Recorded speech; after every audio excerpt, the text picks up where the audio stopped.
What if the man the world mourned was someone his own household feared? It's a question no one wants to ask aloud, yet it lingers in the shadows of Brentwood mansions and whispered recollections. On the surface, Rob Reiner was everything a public figure should be: accomplished, respected, principled. A filmmaker whose name alone evoked laughter, empathy, and cultural influence. But behind the closed doors of his sprawling $13.5 million estate, according to one woman who served the family for years, a very different story unfolded, a story that might change everything we think we know about the Reiners. But before we continue, please subscribe and turn on the notification bell for updates. This woman, a former maid, has stepped forward not to vilify, not to sell a sensational memoir, but because she says the truth demanded it. And her truth is startling. She claims she witnessed a man who, in private, was controlling, manipulative, and at times cruel. She recounts moments of tension that escalated into emotional torment. She says she saw a child cry, not from punishment, not from mischief, but from fear, and then she saw that fear dismissed, redirected, blamed onto the mother. The stories she tells are not about one explosive moment. They are about a pattern, a repetition that, in her words, was impossible to ignore. Why speak now, years after these alleged behaviors? Because the narrative that the world has been fed, the narrative of Rob Reiner as a loving father and tragic victim, is incomplete, she says. The focus has been on the shocking ending, the deaths, the arrest, the headlines screaming murder and tragedy. But if her account is even partially accurate, the story that led to that ending is far more complicated and far more unsettling. From the moment the bodies of Rob Reiner and his wife Michelle were discovered, the world recoiled. The Los Angeles County Medical Examiner reported multiple sharp force injuries, and authorities quickly confirmed that their son, Nick Reiner, living in the guest house on the property, had been arrested and charged with 2 counts of first-degree murder. The headlines were immediate and brutal: filmmaker killed by son, Brentwood tragedy, Hollywood horror. Everyone was searching for motive, for clarity, for a face to blame. And for months, the narrative largely favored a simple framing: a son gone rogue, a father tragically victimized, a family torn apart by inexplicable violence. But simplicity is rarely the truth in families, and the Maid's account forces us to confront that complexity. She describes, in vivid detail, moments in the Reiner household that suggest a long-running cycle of tension, emotional abuse, and manipulation. She recalls times when she heard Nick crying in his room and Rob responding with criticism, sarcasm, or outright blame toward Michelle, framing her as too soft or unable to control him. According to her, these were not isolated incidents, but recurring patterns, small fractures in a household whose public image suggested unity, respect, and love. Imagine for a moment the psychological weight of living in a house like this. Imagine a child repeatedly made to feel wrong for expressing pain. Imagine a spouse gaslit by someone she trusted, made to internalize blame for a partner's cruelty. And imagine being a witness to it all, forced into silence because speaking up could risk your livelihood, your credibility, or worse, being disbelieved. That is the context the Maid claims she endured, silently observing and bearing witness to a private life that clashed violently with the public one. It's important to pause here and reflect on why her account matters. Because in the weeks following the Reiners' deaths, much of the conversation focused exclusively on Nick, the alleged murderer, the troubled son, the headline villain. Almost no attention was given to the day-to-day dynamics that might have shaped his behavior or the environment in which fear, anger, and resentment grew. The Maid's testimony, if accurate, reframes the narrative not to excuse violence, but to highlight that tragedy rarely emerges from a vacuum. Her story also challenges the comforting narrative of victimhood that society often clings to. It's easier to say that Rob Reiner, a respected filmmaker, was purely a victim of his son's rage. It's easier to fit him into a mold of goodness and assign evil to the accused. But families are messy, fraught with contradictions, and often a mix of love, fear, frustration, and misunderstanding. And in this household, the Maid says, that mix tipped into something dangerous long before the events that shocked the world. Even as the public mourned, Even as social media erupted with tributes and disbelief, she remained silent. She watched friends, colleagues, and strangers assign blame, debate motive, and construct theories, while she carried her own knowledge in private. Why? Because revealing it would have made her complicit in breaking trust, in challenging powerful figures, in becoming part of a story she was unprepared to navigate publicly. But now, she says, the magnitude of the tragedy compels her to speak. She says that understanding the full story, understanding what happened inside that house, is necessary not just for history, but for the lessons it might offer about families, power, and the hidden fractures that can erupt in violence. The tension in her account lies not just in the alleged cruelty, but in the contradictions. Here is a man the world revered, someone capable of creating art that resonated with millions, yet allegedly capable of moments of harshness behind closed doors. How does one reconcile such duality? How does a household balance affection and fear? And how much of what is remembered, repeated, or reported is shaped by public perception rather than lived experience? To understand her story fully, one must consider the environment of the Reiner household. A sprawling Brentwood estate, meticulously maintained, polished for visitors, cameras, and parties. Yet behind the walls, she claims, a different reality played out. Quiet corridors, closed doors, the muffled sounds of a child trying to escape criticism, a mother striving to maintain peace in the face of relentless tension. These details are subtle, but they accumulate into a portrait of a household that was, according to her, riddled with emotional pressure points. The maid recalls one incident in particular, a moment she says she can never forget.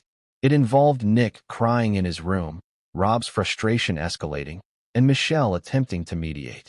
In the span of a few minutes, she claims, she witnessed a full pattern of behavior. A child expressing fear, a parent dismissing it, another parent blamed, and an atmosphere of silent tension enveloping the house. She left that room shaken, uncertain if she should intervene, and terrified of what might happen if she spoke. It is moments like these, she says, that reveal the undercurrents of dysfunction that ultimately culminated in tragedy. And this is what makes her account both compelling and controversial. It does not absolve anyone of responsibility. It does not attempt to justify the violence that ended Rob and Michelle's lives. What it does is provide context, a framework to understand that tragedy is often the result of patterns that are ignored, minimized, or hidden for years. It suggests that narratives of heroism and villainy are incomplete, that real life exists in shades of gray, and that those shades are often invisible to the public eye until catastrophe strikes. As the world debates what happened that fateful night, the maid's voice adds another layer.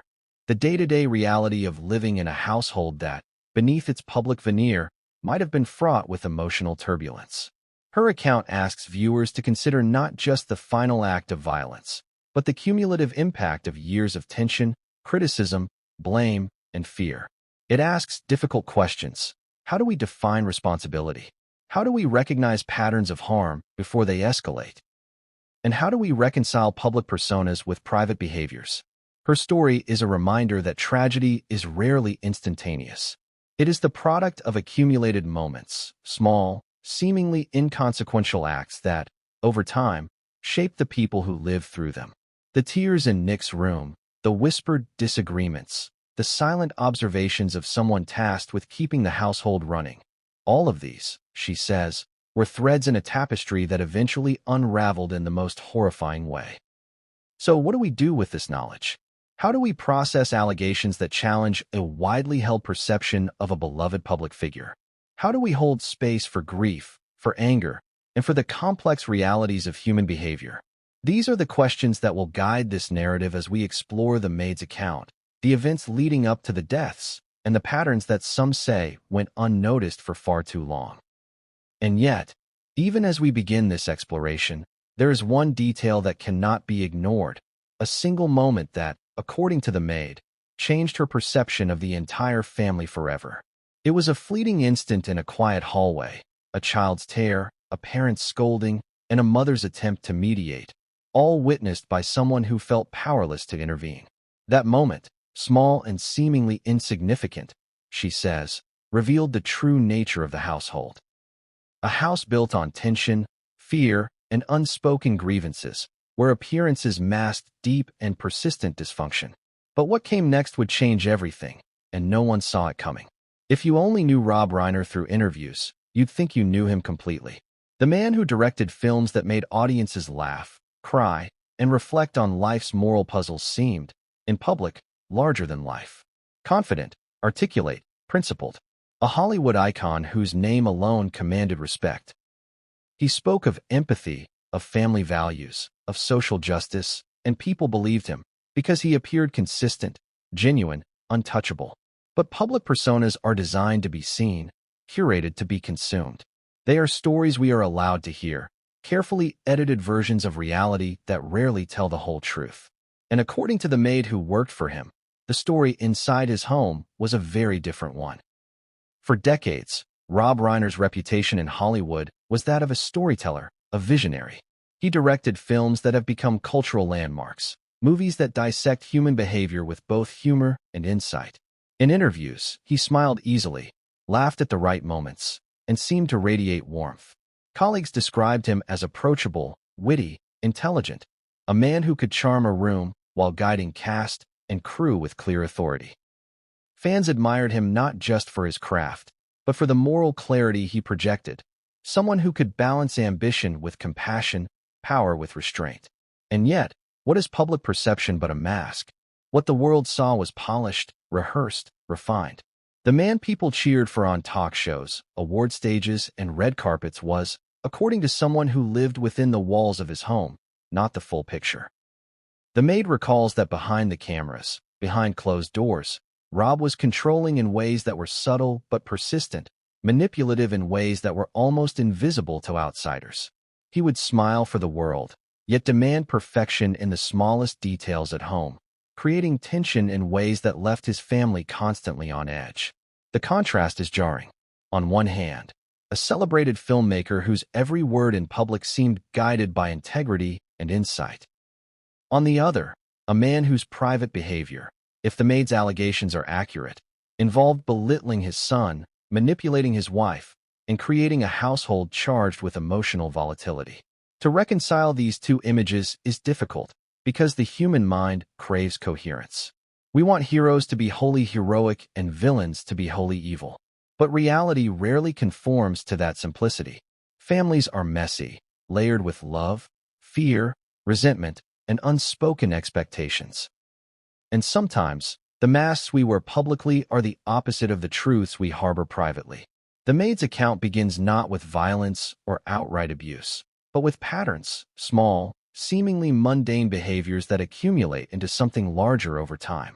She recalls a household that was meticulously ordered, where everything had its place and everyone had to follow the unspoken rules. The public could never see it.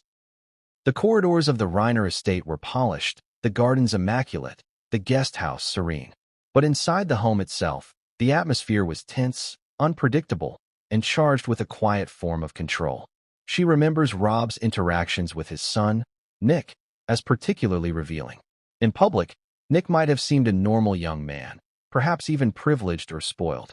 But behind closed doors, according to the maid, the dynamic was very different.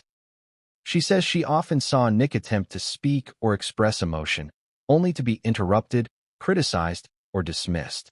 And when the child cried, not because of wrongdoing, but out of fear or frustration, Rob allegedly redirected that blame onto Michelle, painting her as too soft or incapable of enforcing discipline. What makes this account compelling is its focus on repetition. It wasn't a single argument, a single explosive incident. The maid describes years of subtle coercion, emotional manipulation, and family tension that coalesced into a charged environment, one in which Nick's behavior was continually framed as the problem while underlying dynamics were ignored. She recalls moments where she wanted to intervene, but felt powerless, fearful of speaking up, and acutely aware of the hierarchy within the household. This sense of helplessness, she says, shaped her perception of the family and of the unfolding tragedy in ways that no one outside could understand. It is worth pausing to consider why such accounts are often dismissed or overlooked. Celebrity culture creates narratives that are difficult to penetrate. We want to believe in heroes and villains, in simple moral binaries. When someone like Rob Reiner dies tragically, the natural inclination is to elevate him, to mourn him as a figure of goodness and talent, and to assign blame externally.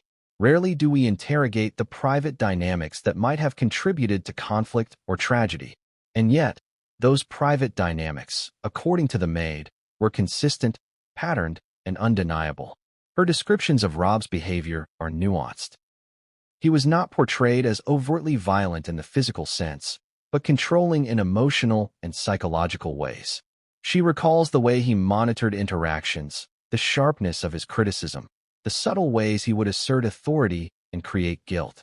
She describes a man who demanded attention, who expected compliance, and who did not hesitate to redirect blame when situations became uncomfortable.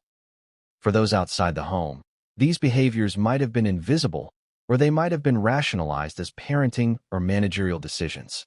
But for those who lived within that environment, the impact was profound, cumulative, and emotionally exhausting.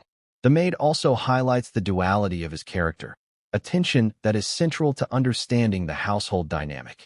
Rob Reiner, the public figure, was witty, thoughtful, and admired for his insight into human behavior.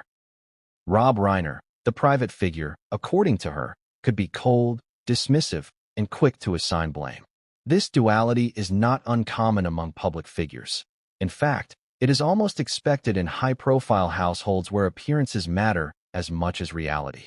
But what makes her account particularly striking is the specificity of her observations. The exact ways in which this duality manifested in daily life, the repeated incidents that cumulatively shaped her understanding of the family dynamic, and the moments she identifies as tipping points that defined the household atmosphere. For instance, she recalls seeing Rob critique Nick for expressing vulnerability, only to blame Michelle for failing to control him. She describes the careful monitoring of minor mistakes, the sarcastic comments under the guise of humor, and the quiet but persistent emotional pressure that filled the home. These behaviors, she says, were consistent over time, creating an environment in which fear, self-doubt, and tension became normalized. The public narrative, by contrast, portrayed a loving, functional family, a portrayal she says was misleading and incomplete. Her account also emphasizes the psychological strain that comes from being in a household dominated by such duality. She recalls moments of anxiety, uncertainty, and moral conflict. Should she speak up? Should she remain silent? What were the consequences of either choice? Her narrative captures not just the behavior of Rob Reiner, but the ripple effects on everyone in the household.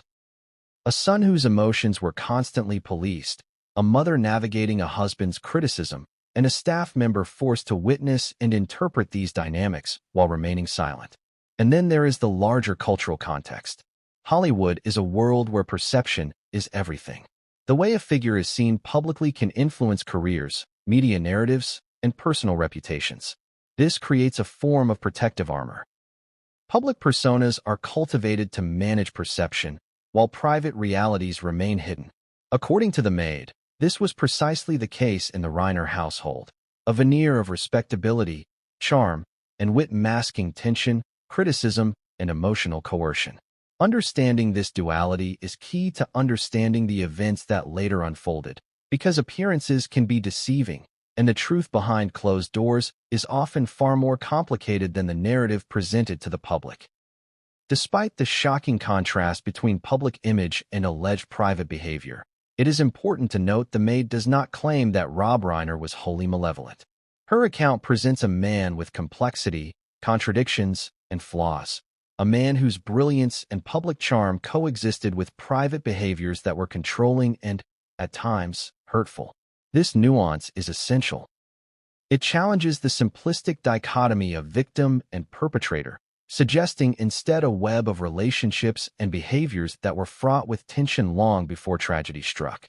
Even as the public mourned the deaths of Rob and Michelle, she remained silent. She watched as media outlets constructed narratives, as social media erupted with speculation, and as everyone sought simple explanations. Her silence, she says, was not complicity but a reflection of fear, loyalty, and uncertainty.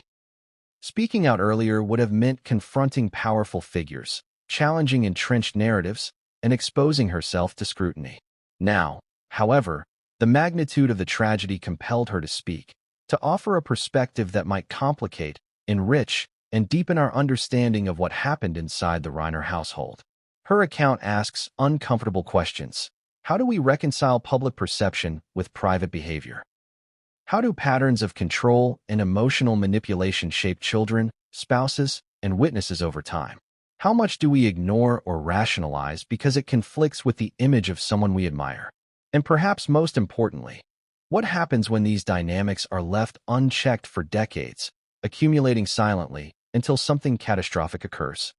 Ultimately, this introduction is designed to establish the tension between appearance and reality, public and private personas, and the cumulative impact of repeated emotional dynamics.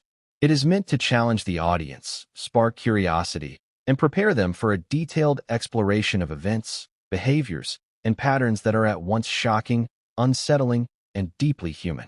But the most critical question looms. If the world only saw the public persona, what happens when the hidden truths are finally revealed? According to the Maid, the answer is a household shaped by fear, control, and emotional turbulence, and a story that leads inexorably to the tragedy that captured global attention. And the first glimpse of this hidden reality begins not with headlines, police reports, or public statements, but with the small, recurring moments that define the Reiner family behind closed doors. And what came next would reveal more than anyone outside could have imagined. The people who clean your house often know more than your friends. They see things that slip past casual observation. They witness arguments behind closed doors, notice patterns in behavior that others dismiss, and hear conversations meant to be private. And in the Reiner household, according to one former maid, she saw enough to alter how she understood the family forever. Her role began simply enough. She was hired to maintain the home, to keep the estate orderly, and to provide support where needed.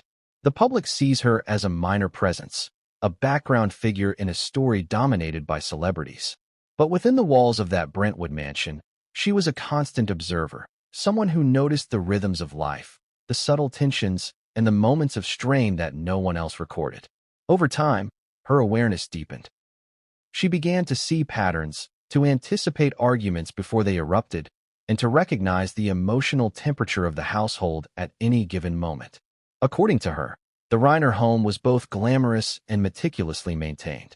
Visitors were greeted with polished floors, perfectly arranged furniture, and a sense of order that suggested calm and control. But beneath that surface, she says, the reality was far messier. The corridors were often silent in a tense way, the quiet punctuated by muffled voices, sighs, or the occasional slam of a door. She describes the atmosphere as charged, a place where every action was weighed, observed, and sometimes judged. For those who only saw the exterior, it was a picture-perfect household. For her, it was a web of small but consequential dynamics that shaped the lives of everyone inside. Her proximity to the family gave her a perspective few others had. She was there when Nick cried, when Michelle tried to mediate, and when Rob's criticisms escalated beyond casual discipline. She saw moments that, to outsiders, might have seemed trivial or easily dismissed, but to her revealed patterns of control, blame, and emotional tension. She witnessed the ways in which Rob's frustrations were redirected, often onto Michelle, and how the atmosphere could shift in an instant from calm to charged. One of the most striking aspects of her account is the sense of fear that permeated the home. Not fear of violence, per se, but fear of displeasing, of being criticized, of saying the wrong thing at the wrong time. She recalls that even minor mistakes could trigger sharp responses. A misplaced object, a delayed task, or an unguarded comment might result in scolding, sarcasm, or implied blame. She describes the emotional weight of walking through the house, constantly alert to the reactions of the adults, acutely aware of the invisible rules that govern behavior. Her narrative emphasizes that this environment was not static. It shifted depending on mood, context, and circumstance. Some days were calm, almost normal, with laughter and conversation flowing freely. Other days, tension thickened the air, leaving her feeling anxious and hyper-aware of every word she spoke and every task she performed. She describes this variability as exhausting, a constant balancing act in which she was both participant and witness. She also recalls observing Rob's interactions with Nick in particular. She describes a complex dynamic. A father who could be demanding, critical, and at times dismissive, paired with a son who was sensitive, frustrated, and often caught in the middle. She says that while outsiders might have interpreted Nick's behavior as rebellion or misbehavior, the underlying reality was far more nuanced. The way Rob expressed frustration, through criticism, sarcasm, or redirected blame, contributed to an ongoing cycle of tension and emotional strain. Michelle's role in this dynamic was also significant, according to the Maid. She portrays Michelle as a woman attempting to maintain peace, often caught between her husband's expectations and her son's needs. Michelle's efforts to mediate, to soothe, and to manage the household were constantly challenged by Rob's criticisms.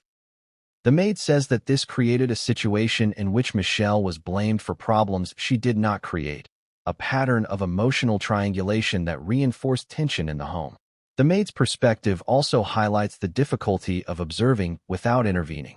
She was in a position of authority over the household's physical maintenance, but had little power to influence interpersonal dynamics.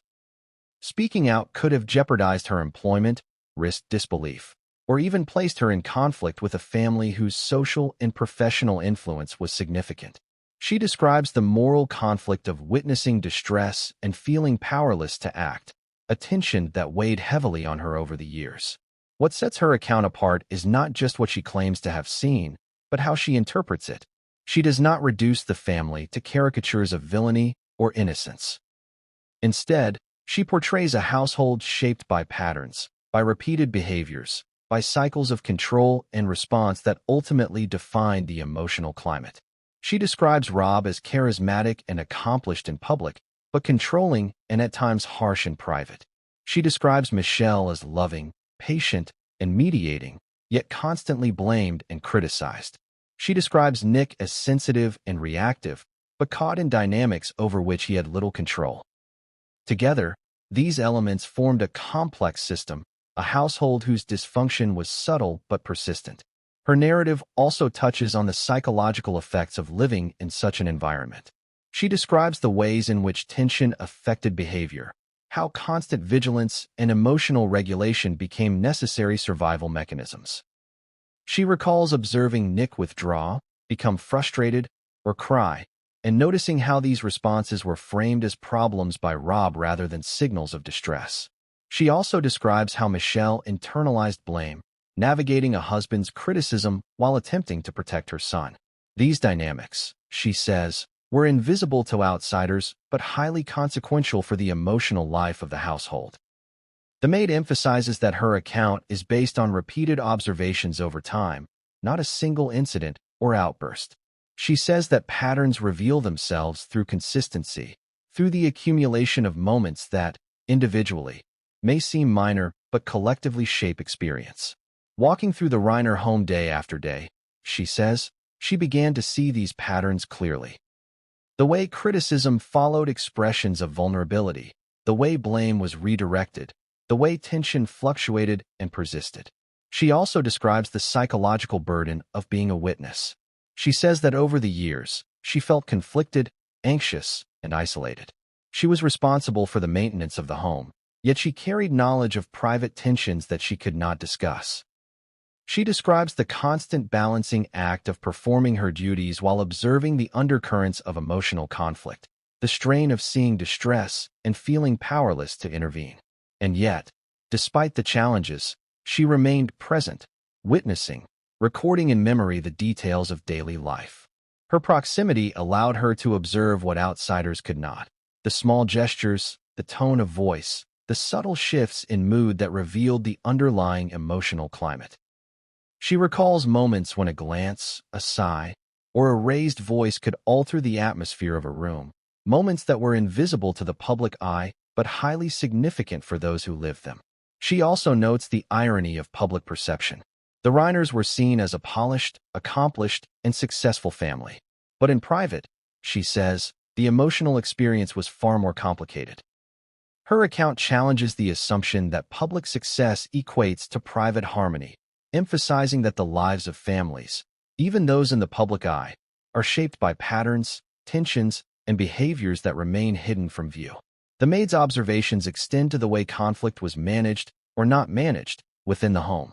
She describes an environment in which disagreements could escalate subtly but persistently, creating ongoing stress.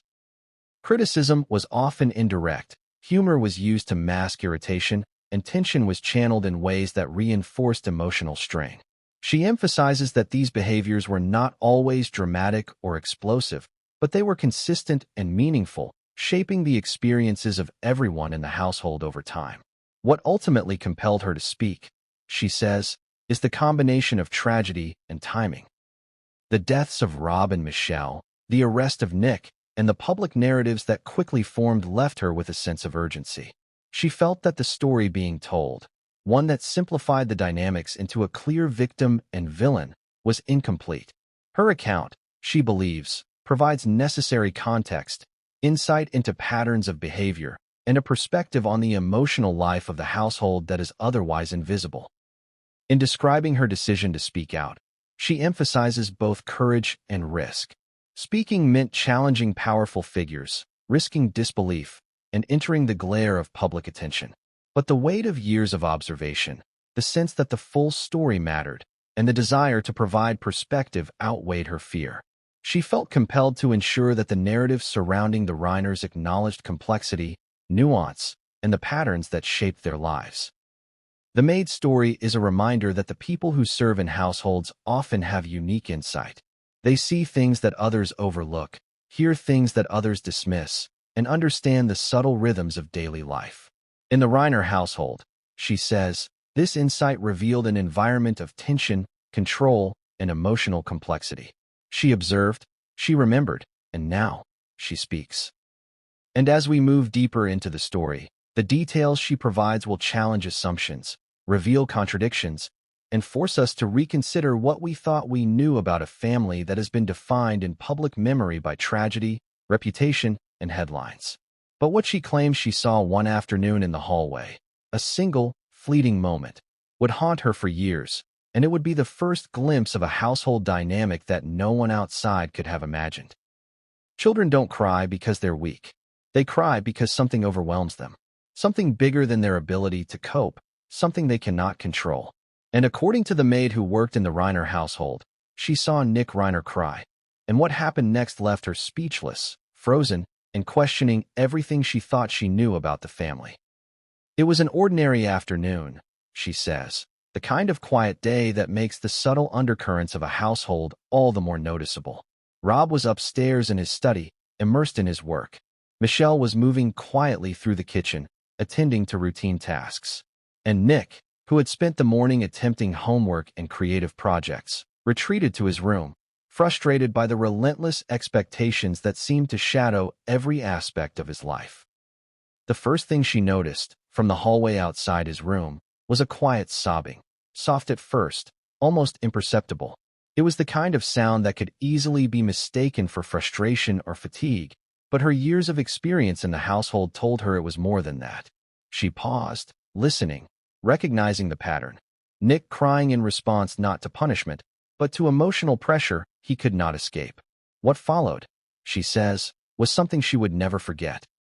Rob entered the room, his demeanor calm, almost casual, but the tension beneath it was palpable. He spoke firmly, with a measured voice, yet every word carried the weight of authority and judgment. He asked Nick what was wrong. The child's answer was hesitant, full of self-doubt, and in response, Rob criticized him, not for an action, not for misbehavior, but for expressing emotion itself. She remembers the exact phrasing, or at least the essence. "You're letting this get to you too easily," he said. "Why can't you handle things like everyone else?" The words were designed to minimize, to shame, to communicate that vulnerability was unacceptable. To an outsider, this may have sounded like parenting, a push for resilience. To her, it was emotional pressure that compounded a child's existing stress. Nick's response was immediate and visible.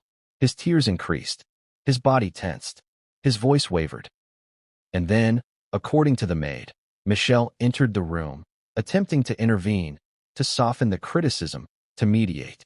She tried to explain that expressing feelings was natural, that everyone has moments of frustration, that Nick was not failing or weak.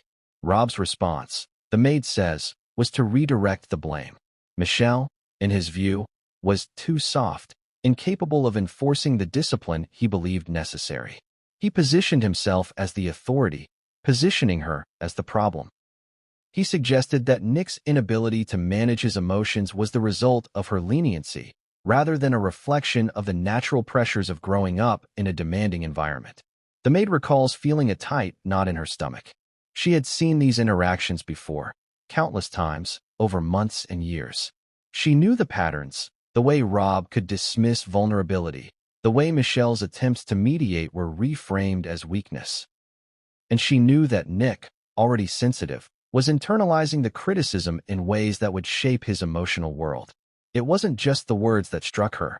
It was the tone, the pacing, the way Rob combined calmness with intensity. It was the quiet authority that left no room for pushback, no space for error.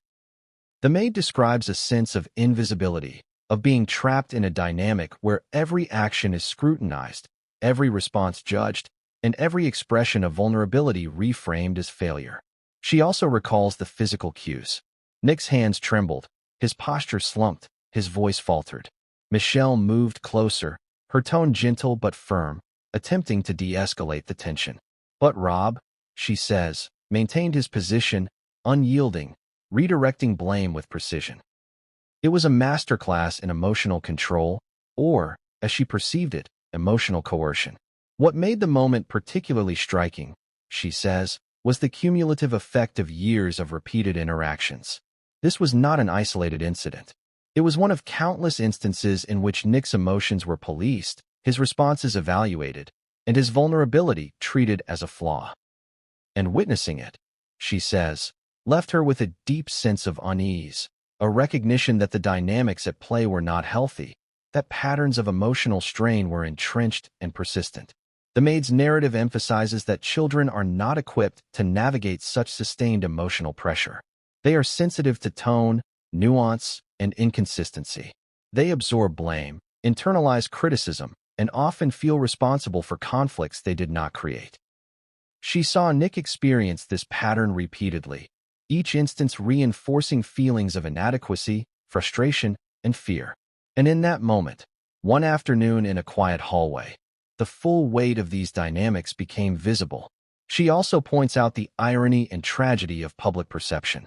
Outsiders might have assumed the Reiners were a typical, even idyllic, family. Rob was celebrated, Michelle admired.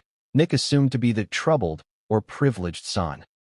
But in reality, the maid says, the emotional landscape was complex, charged, and fraught with tension. The quiet sobs, the redirected blame, the attempts at mediation, these were invisible to the world, yet central to the lived experience of the family. What makes her account credible, she says, is repetition and observation. She did not see one isolated incident. She saw patterns, behaviors that repeated over time, behaviors that shaped the emotional climate and influenced everyone in the household. She saw how criticism was delivered, how blame was redirected, how tension escalated and subsided, and how children and parents navigated these dynamics in real time. And yet, she remained silent for years. The reasons were complex: fear of retaliation, professional loyalty, social dynamics, and the difficulty of being believed. She describes the inner conflict of wanting to intervene, but recognizing the limits of her position. She saw distress, she saw imbalance, and she felt powerless to change it. It was a heavy burden, one that shaped her perspective on the family and on the eventual tragedy that would unfold. Her observations also shed light on the long-term psychological effects of such interactions. She saw a child's confidence erode, self-doubt increase, and frustration accumulate. She noticed the subtle ways in which repeated criticism could shape behavior, influence choices, and create a persistent sense of insecurity. The maid's perspective is that these small, repeated moments, so easily dismissed by outsiders, were critical to understanding the broader context of the Reiner family dynamics.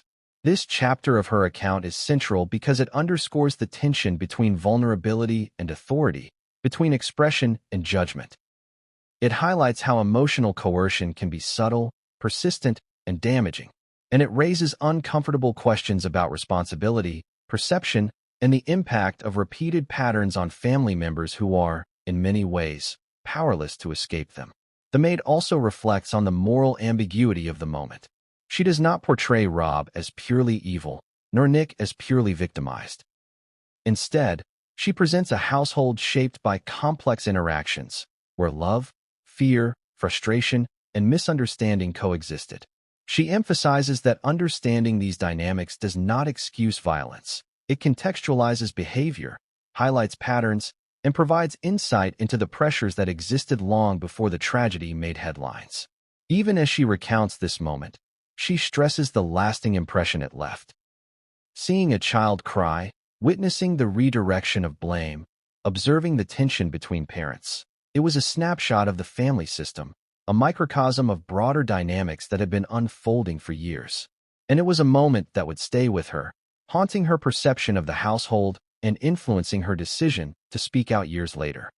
But just when it seemed the afternoon had settled into uneasy calm, the Maid recalls, the situation escalated in ways she could not have predicted.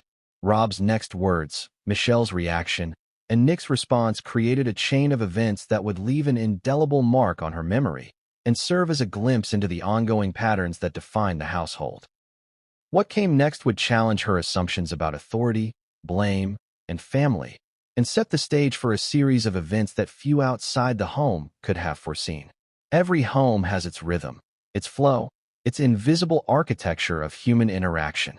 Some homes hum with laughter, with ease, with the quiet sense that people feel safe and understood.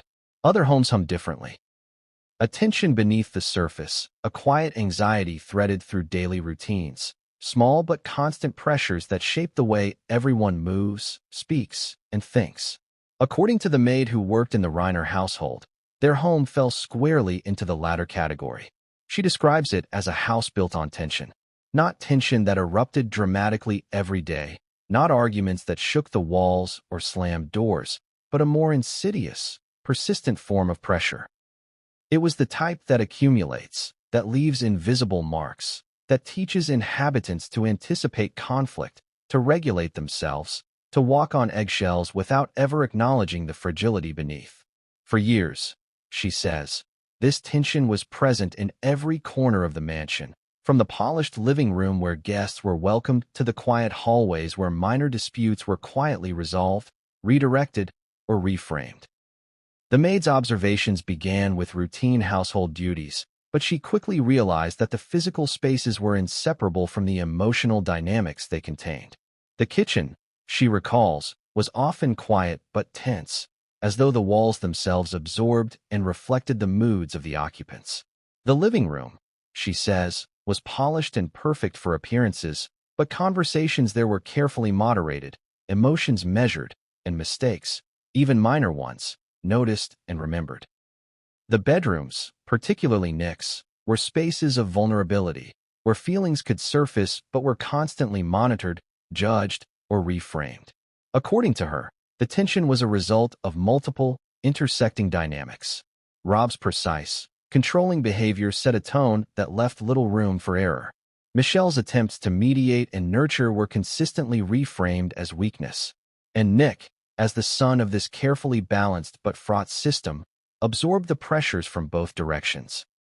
What outsiders saw as a normal family life, arguments, disagreements, expressions of frustration, was in reality a carefully choreographed struggle, a pattern of influence, criticism, and emotional navigation that shaped the daily existence of everyone involved.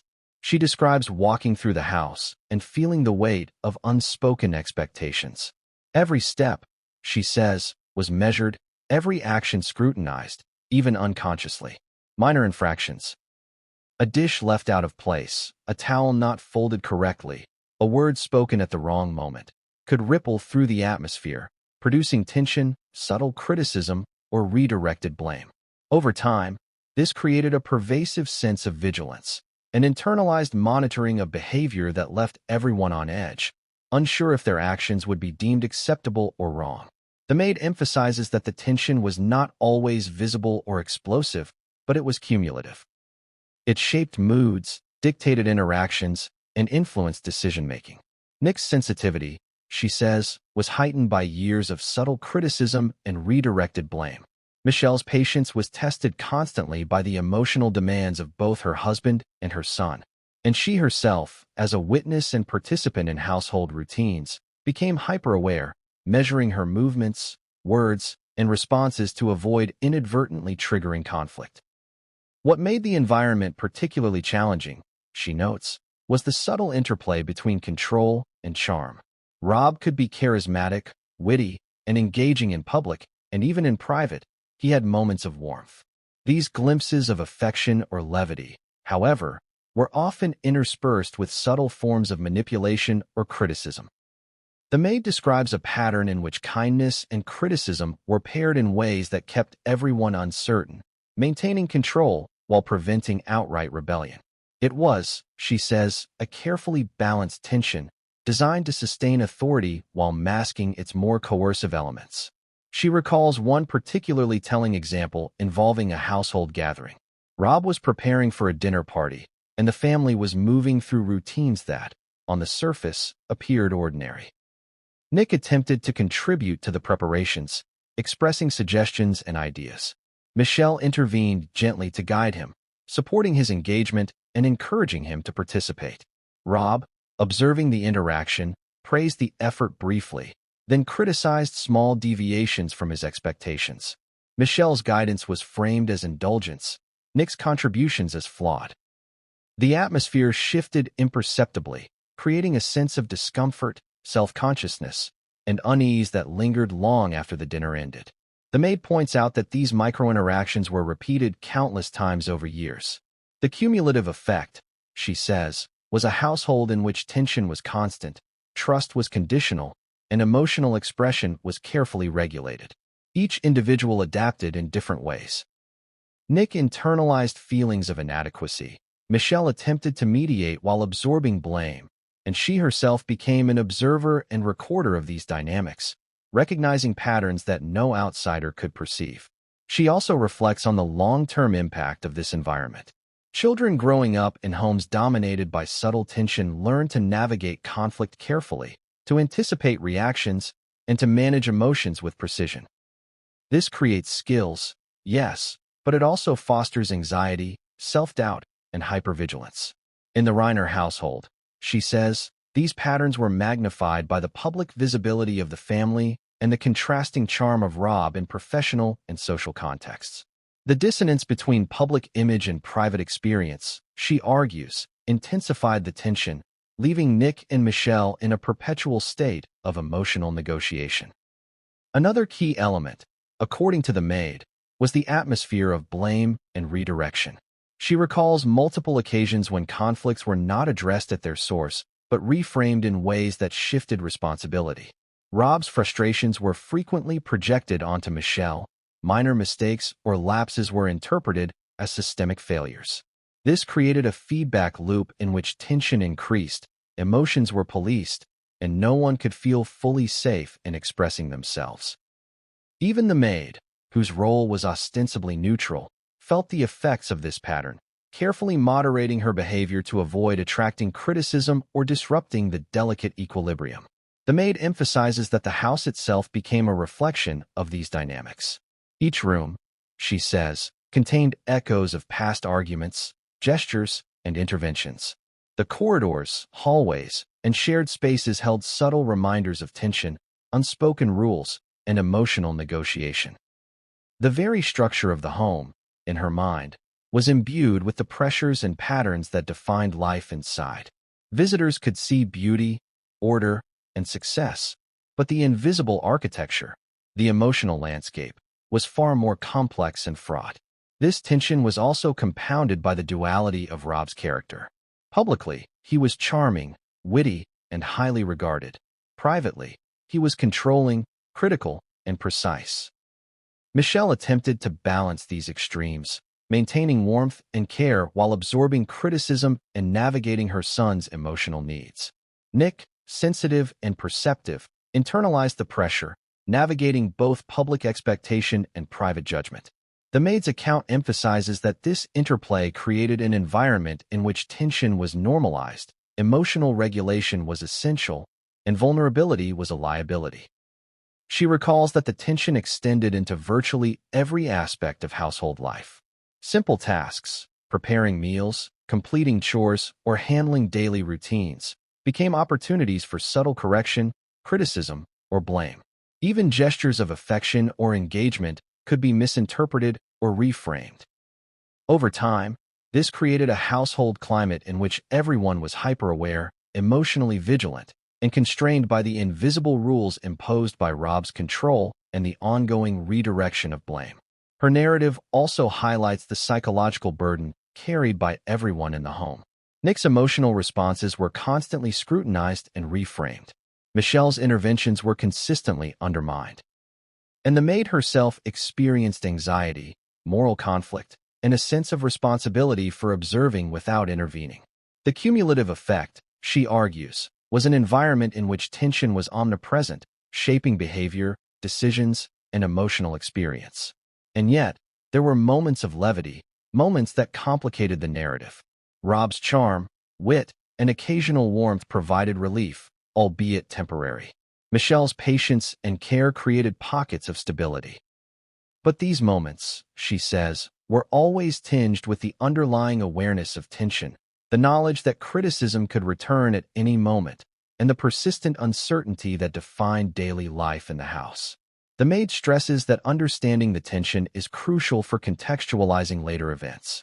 This is not a story of overt abuse or dramatic conflict. It is a story of emotional architecture, subtle coercion, and the ways in which repeated, small interactions shape the lived experience of a household. It is in this tension, she says, that the seeds of later tragedy were sown, not through a single incident, but through years of patterned behavior that created pressure, anxiety, and emotional strain. And as she reflects on her time in the house, she recalls a moment that crystallized the pattern of tension most vividly. A simple interaction, a minor disagreement, a subtle shift in tone, all of it combined to reveal the underlying dynamics that shaped life for everyone inside. It was a glimpse into the invisible architecture of control, blame, and emotional regulation that defined the Reiner household, and one that foreshadowed the events that would later shock the world. But what happened during that particular moment, she says, would be the first sign of a fracture that no one outside the house could see. A fracture that would grow, deepen, and eventually culminate in tragedy. Human behavior is rarely random. Most of it is patterned, habitual, repeated in ways so subtle that only careful observation can reveal the underlying rhythm. In the Reiner household, the maid says, she saw these patterns everywhere. Interactions repeated, tensions cycling, blame redirected, and emotional responses accumulating over years. What may have seemed like isolated incidents from the outside were, in fact, part of a larger, persistent dynamic, a web of behavior that shaped the emotional climate and left long-term consequences for everyone involved. The first pattern she noticed was the policing of emotion. From Nick's earliest years, she recalls seeing his feelings constantly monitored. Small expressions of frustration, sadness, or fear were quickly met with criticism or redirection. Rob, in particular, would frame these reactions as flaws, signs of weakness, or failures to measure up to expectations. And when Nick expressed vulnerability, Michelle would often intervene, but her interventions were subtly undermined, reframed as softness or indulgence. Over time, the child learned that expressing emotion carried risk, that it would be judged or redirected, and that safety lay in suppression or careful self-regulation. The maid emphasizes that this pattern was subtle, almost invisible to outsiders. On the surface, the family could appear loving, functional, and even supportive. Public appearances, social gatherings, and interviews presented a carefully curated image. But inside, the repetition of criticism, redirection, and emotional monitoring created a household climate where fear, tension, and self-doubt became normalized. The walls themselves seemed to hum with the weight of unspoken expectations, a constant reminder that mistakes, feelings, and even curiosity could be scrutinized. Another pattern she observed was the cycle of blame. Rob, according to the maid, rarely acknowledged his own role in tension or conflict. Instead, he had a tendency to redirect frustration toward others, most often Michelle. If Nick struggled, if a disagreement escalated, if a task went awry, Michelle was often cast as the cause of the problem. She was framed as too soft, too lenient, too emotionally accommodating. This repetition created layers of psychological strain. Nick internalized blame for his emotions. Michelle absorbed responsibility for perceived shortcomings, and the household operated on a system where accountability was selectively applied. The maid also observed patterns in conflict escalation. Disagreements rarely erupted into chaos, but they followed predictable rhythms. A trigger, usually minor, would spark tension. Subtle criticism or sarcastic remarks would reinforce the pressure. Attempts at mediation would be reframed as complicity, and the cycle would repeat until equilibrium was temporarily restored. Each repetition reinforced behaviors, shaping the emotional responses of everyone involved. Over time, these cycles created a household in which vigilance, caution, and internalized tension were daily survival tools. She recalls that these patterns extended into everyday routines. Even mundane activities like preparing meals, folding laundry, or organizing the household were not neutral. Each action carried potential judgment. A towel not folded to exact specifications could result in subtle criticism. A dish left out of place could be reframed as carelessness or negligence. And these small, repeated incidents added up, reinforcing the invisible rules of behavior. Do not deviate, do not complain, and always anticipate authority. According to the maid, one of the most impactful patterns was the interplay of charm and control. Rob could be witty, engaging, and at times warm, especially in public or during moments of levity in private. But these moments of charm were often paired with criticism, subtle manipulation, or control. The cycle created uncertainty, leaving family members unsure of when kindness would be followed by judgment, when safety would give way to pressure, or when praise would transform into blame. The oscillation between warmth and criticism, she says, magnified the emotional stakes and reinforced patterns of vigilance. The maid also notes that these patterns were generational in impact. Nick, sensitive and perceptive, was shaped by repeated exposure to criticism, redirected blame, and emotional pressure. He learned to navigate conflict carefully, to internalize feelings, and to anticipate judgment. Michelle, in turn, was trained to mediate while absorbing fault, maintaining calm even as her efforts were reframed. And the maid herself became hyper-aware of the dynamics, observing, recording, and adjusting her own behavior to navigate the household safely. Every person in the house was, in essence, responding to the cumulative weight of patterned behavior. She highlights the subtlety of manipulation as a key factor. Rob rarely needed to raise his voice or act overtly aggressive. The patterns themselves carried authority. Criticism, sarcasm, and redirection became invisible levers of control, shaping the household rhythm without the need for dramatic confrontation. It was, she says, an invisible scaffolding of influence that guided behavior, reinforced compliance, and maintained dominance. The genius, or the cruelty, of the system lay in its repetition, its subtlety, and its invisibility to outsiders. One pattern that particularly haunted her was the emotional triangulation between Rob, Michelle, and Nick. When conflict arose, responsibility was never equally distributed. Blame was redirected. Tension was funneled toward the softer party, often Michelle. Nick internalized his own emotions, Michelle absorbed blame, and Rob maintained authority. This repeating triangle, she says, defined interactions over years, shaping both individual behavior and collective household climate. It also created layers of emotional stress that were cumulative and persistent, quietly building pressure over time. She also emphasizes the patterns of emotional suppression. Vulnerability was discouraged, sensitivity was treated as weakness, and attempts to express frustration or sadness were reframed as failings. Nick learned to anticipate reactions, to manage his internal state carefully, and to limit expression of feelings that might provoke criticism. Michelle, too, learned to modulate her emotions, to maintain composure while absorbing fault. These adaptations were necessary for survival within the household but left lasting psychological impact. According to the Maid, another recurring pattern was the selective recognition of behavior.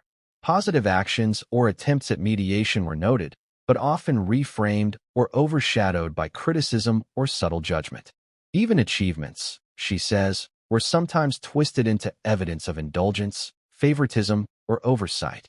The effect was a continual state of tension, in which accomplishments were never fully acknowledged, mistakes were magnified, and emotional equilibrium was fragile and temporary. She recalls the long-term impact on the household dynamic.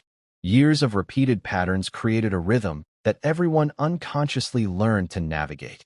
Nick's confidence eroded, Michelle's patience was constantly tested, and the maid herself became an observer attuned to subtle cues, anticipating conflicts before they erupted. These behaviors became second nature, forming an intricate web of expectation, reaction, and adaptation that defined daily life. The Maid stresses that understanding these patterns is crucial for contextualizing the tragic events that later unfolded. It was not a single argument, a single incident, or a single failure of judgment that defined the household. It was the accumulation of repeated interactions, cycles of blame, emotional pressure, and behavioral reinforcement. These patterns, subtle but persistent, shaped the emotional lives of everyone in the house and created conditions in which tension and stress were normalized. And she notes a final, haunting pattern, the blending of public and private personas. Rob's charm, wit, and intelligence in public contrasted sharply with his subtle control and criticism in private. The discrepancy magnified the tension, creating a household in which appearances were carefully managed, but the emotional reality was fraught with pressure, fear, and hypervigilance. Outsiders could see success and polish. Insiders lived the consequences of a carefully maintained pattern of control. Even as she recalls these patterns, the Maid says she was struck by how easily they could be overlooked by outsiders. Friends, colleagues, and even neighbors could interact with the family and perceive warmth, charm, and normalcy. But she, with years of observation, saw the invisible architecture of tension, the repeating cycles, the redirection of blame, the policing of emotion that defined the household. It was an emotional ecosystem, meticulously maintained and profoundly impactful.